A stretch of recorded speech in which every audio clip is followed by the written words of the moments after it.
فرمائی ہے، اور مال میں سے بھی اتنے مال یعنی 7.5 تولہ سونا یا 52.5 تولہ چاندی یا اس کی قیمت آج کے وقت میں اگر دیکھا جائے 52.5 تولہ چاندی کی قیمت تقریباً 65,000 روپے بنتے ہیں۔ 65,000 روپے اگر کسی کے پاس ہے اس پر زکوٰۃ لازم و ضروری ہے۔ اگر وہ انسان زکوٰۃ نہیں ادا کرتا اس کے لیے بہت سا اللہ قرآن مجید فرقان حمید میں ارشاد فرماتا ہے وَأَقِیمُوا الصَّلَاةَ وَآتُوا الزَّکَاةَ وَأَطِیعُوا الرَّسُولَ لَعَلَّکُمْ تُرْحَمُونَ، اور نماز برپا رکھو، زکوٰۃ دو، رسول کی فرما برداری کرو، اس امید پر کہ تم پر رحم کیا جائے۔ حضرات، ہم نے اشعار کے ذریعے سے سنا کتنے بڑے بڑے بادشاہ گزرے، کسی نے اپنی خدائی ہونے کا دعویٰ کیا، کسی نے اپنے تخت و تاج پر غرور و گھمنڈ کیا، اللہ عز و جل نے کسی کو مال عطا فرمایا تو اس نے اپنی عبادت پرستش کروائی۔ اللہ عز و جل نے جن لوگوں کو مال دیا انہیں ڈھیل بھی عطا فرمایا، انہیں ان کے سرکش ہونے میں اللہ عز و جل نے ڈھیل بھی دی۔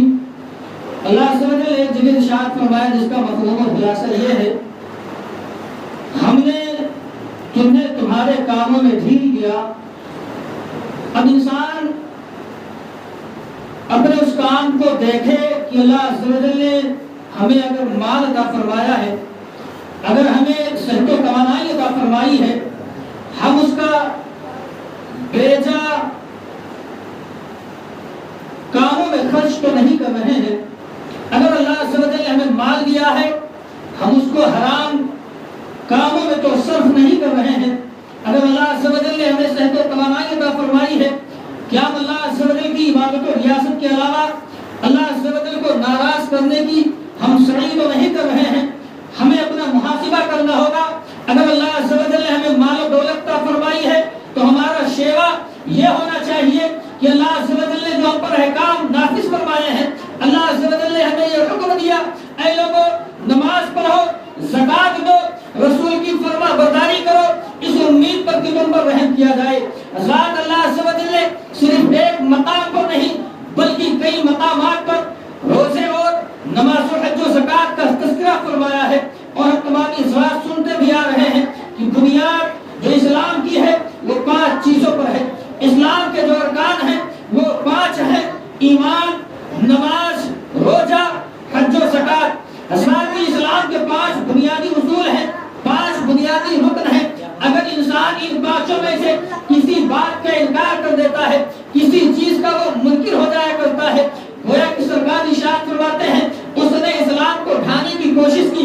ذات آپ دیکھتے چلیں، اگر انسان اپنے چھت کو کھڑا کرتا ہے، اگر 5 ستونوں پر کوئی اپنے چھت کو تعمیر کرتا ہے، اگر چھت کے ایک ستون یا ایک پلر اگر کمزور ہو جائے، ڈھہ جائے، اگر ٹوٹ جائے تو پھر وہ چھت نیست و نابود ہو جایا کرتا ہے، اس کی کوئی طاقت و توانائی ہوا کرتی، وہ کمزور ہو جایا کرتی ہے۔ ایسے ہی اگر کوئی کلمہ پڑھنے والا ان 5 بنیادی چیزوں میں سے کسی ایک بات کا بھی انکار کرتا ہے، گویا کہ اس نے اسلام کو ڈھانے کی کوشش کی ہے۔ اور سرکار ارشاد فرماتے ہیں جس نے نماز پڑھا اور زکوٰۃ نہ دی تو اس کے نماز بالقابل قبول اللہ ہے۔ جو لوگ نماز پڑھتے ہیں اور نماز پڑھنے کے ساتھ ساتھ اپنے نمازوں پر اتراتے بھی ہیں، انہیں ہوش کے ناخن لینا چاہیے۔